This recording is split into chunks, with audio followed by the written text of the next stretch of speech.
There you go. Well, you kind of touched on it. So you started your amateur career riding a 4-fight win streak, and then you just said you came off a 4-fight win streak here before your most recent loss. Can you tell us kind of what it feels like to have that momentum of the 4-fight win streak or the win streak in general, and then what you learned coming back from a loss? Momentum feels nice. I mean, when you put your hard work, your heart, your soul into everything you do and it pays off, it feels wonderful, you know? And when it comes away for whatever reason, like from you took a fight because you're an idiot while you're injured and you just wanted to do it, thinking you could, or, circumstances just didn't play out in the fight. Either way, you just take a step back, you figure out what's wrong. Like I watched my last fight with Olga like probably about 30 times already, just to nitpick on what was going on, how to stop it, and how to counter stuff like that. And all you can do is just work hard and pray that you did everything right and just go forward one foot in front of the other.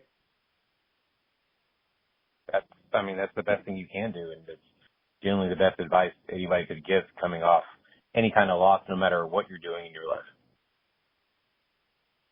Yeah, I mean, there's no other way. It's just you move forward or you die. So that's all I'm doing. So all I'm focused on is rebuilding myself, getting the toolbox polished off. It's been a long layoff, but I'm back. I'm happy, getting everything together and with a new team and having some good vibes with it. So what else can I ask for? That's awesome. Now, I mean, going from one, switching up coaches like you did, what do you feel or about how long do you think it's taken to kind of get comfortable? And what more have you learned now with the new coach? Switching coaches is never an easy thing because you always want to feel like someone has your back no matter what. Right. There are ups and sometimes things just happen. Sometimes disagreements happen. Sometimes emotions run high, or just sometimes things just don't work out.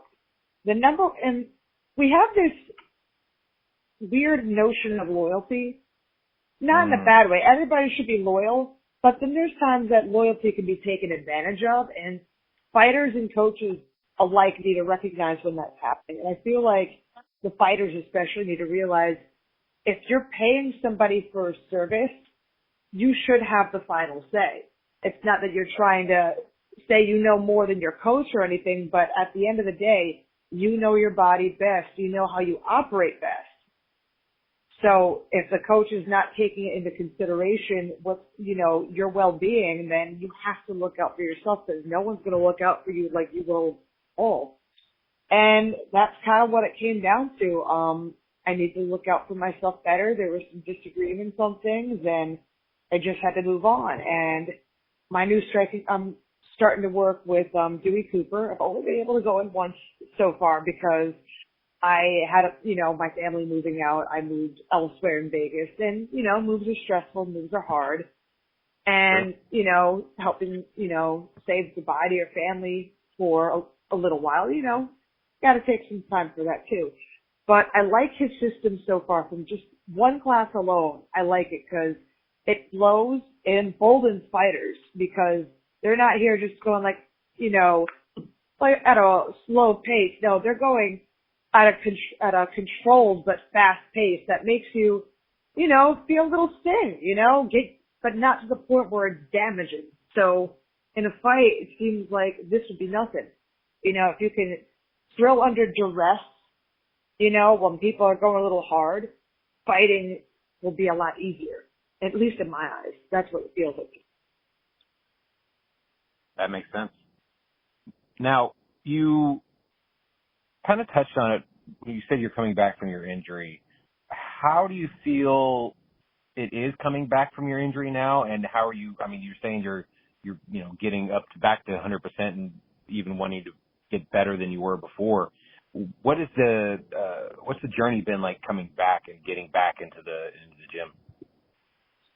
It was rough because, rehab was not so pleasant. I mean, everybody on IG could see how badly I broke my hand, and Yeah. I just willed myself through it one day at a time.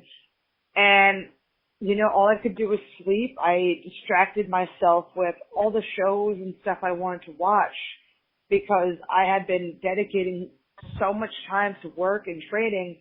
I really neglected myself, and it showed in my health that I didn't know was like in that much of a dire state. So for the time, I just like worked on everything else I could, and I couldn't lift with my hand, but I could do some sit-ups here and again, work on my neck, work on, my head especially, get my head right after everything. And just controlling the variables I could control was the biggest thing to help me through. And then, just catching up on all the video games I hadn't played while I was in fight camp, while I was training, the anime I hadn't watched, things I wanted to do for myself. It helped me heal, heal my soul a little bit. No, that makes sense. I mean, when you are injured, unfortunately, you aren't able to do things on a normal basis like you normally would, which is a good and bad thing because first off, your body's healing. And, like you said, you get to catch up on you. You get to catch up on being with friends, family, whoever, and things that you unfortunately have to take somewhat breaks from or not get the quality time you want when you are fully competing because, that's your life. That's your job. As much, your job just happens to also be your passion. So it's a good thing that you are able to take the time and put it into that. But unfortunately, these sacrifices are, sometimes you miss birthdays, you miss anniversaries, you miss, unfortunately people's weddings or just special events in general that, I think a lot of people don't take into account how much, it's practice and then, you got to fight. So when you are sidelined like you were, I'm glad that you made the time to get back to finding who you were and getting back in touch with what you were wanting to do that you unfortunately had to take breaks from whenever you're training to fight. Yeah, Nisha was a godsend. She, we trained together at Extreme Couture, and she actually messaged me after my fight asking how I was doing and if I'd come talk to her. So I actually talked to her, and she's like, Serena, how much time do you dedicate to yourself? And I'm just like, when I sat back and looked at everything, I'm like, not at all. So she was a big proponent in learning for me to take care of myself, adjust my training to me and, take time for myself so I'm not feel like I'm just surviving the day because when I was doing all that prior, my weekends weren't fun. I was just sleeping all the weekend to recover for the week ahead. It just felt like draining to do anything else on the weekend. So It's nice to not feel that way on weekends anymore. I can go out, go hiking, go, see things, do things with people. It's refreshing. No, I completely understand that. Now, we're talking about kind of building back your mental game, but what other kind of mental workouts do you normally try to fit in? Because as much as this business is a physical one, it's obviously very much of a mental one as well. So what kind of mental workouts do you enjoy doing? I just do visualization. I watch a lot of Muay Thai videos, as you probably see from my IG. Just stuff I want to do, things I want to emulate, thinking how cool it looks. And I just focus on that because if you're not having fun, you're not going to do well and that's kind of what happened in the times I've lost. I wasn't having fun in camp, as silly as that sounds. I wasn't, having fun on the weekends when I wasn't trained to recover and look forward to my fights. I was just dragging myself through it, because I'm stubborn. So sometimes for all the wrong reasons. So I've been learning to have fun with what I do again. Have fun, be more confident and assertive and, just impose my will more often. That's awesome. Now, I have a segment of the show I call it the 5 count. It's 5 random questions. Just ask as quick as possible. Okay. What is your cheat meal of choice? Ooh, that has to be In-N-Out Burger. That's protein style. I was gonna say, what's your order there? Yeah, it's a protein style double over there, and then I get them sweet and iced tea. There we go. If you owned a liquor company, brewery, winery, or coffee shop, which one would you own, and what would the name be? I guess a brewery, just call it the Outlaw, like the Southpaw Outlaw Cantina. I don't know. I like it. I think that would really work. Cool. What are 3 things people would not expect about you? Kids and animals love me. I listen to death metal, and third thing. I listen to Dolly Parton when I hit the bed. Is there a certain song that really gets you going for Dolly? 2 Doors Down. Oh, okay. I'm gonna have to listen to that. I'll go listen to that one when I work out later. Yeah, having a party. There you go. Who or what inspires you? My parents, and I know it sounds so cliche, but both my mom and my dad have gone through really hard things that people like, even professional fighters or anybody, would just crumble in the face of. And they just have that quiet strength and that encouragement, of just keeping going even when things are super hard and dreadful. As they say, both of them to me, we have an 100% success rate of surviving so far. So I always take that to light when I feel like everything's falling apart around me. That's so awesome. And what would you tell your 17-year-old self? Get into training more often. That's so cool. Now, if people wanted to find you online, watch your fights, buy your merch, how can they do all those things?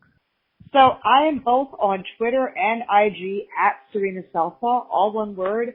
For merch, I'm going to start talking to my manager a bit more and see if we can get this t-shirt game going, and I'll drop some design ideas and I'll have everybody vote on them when that comes to be.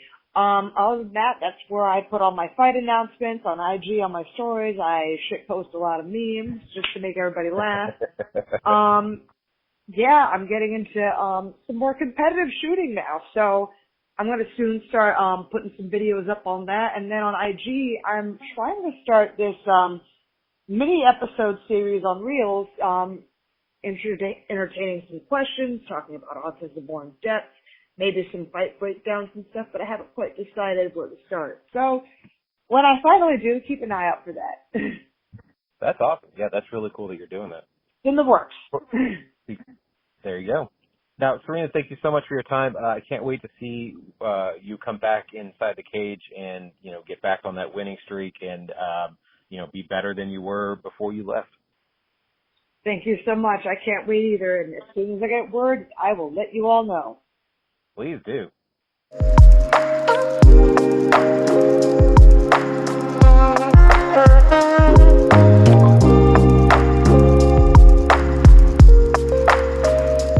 Thank you so much to Serena for being on the show. Again, if you're an anime fan and autistic or just one or the other, and you want to find out even more about her, make sure to go follow her career, and also sign up for our newsletter. You get even more information about our guests. You get fun facts, and you get to know even more about what's happening with your favorite podcasts, all about beer, coffee, booze, and Brewsers.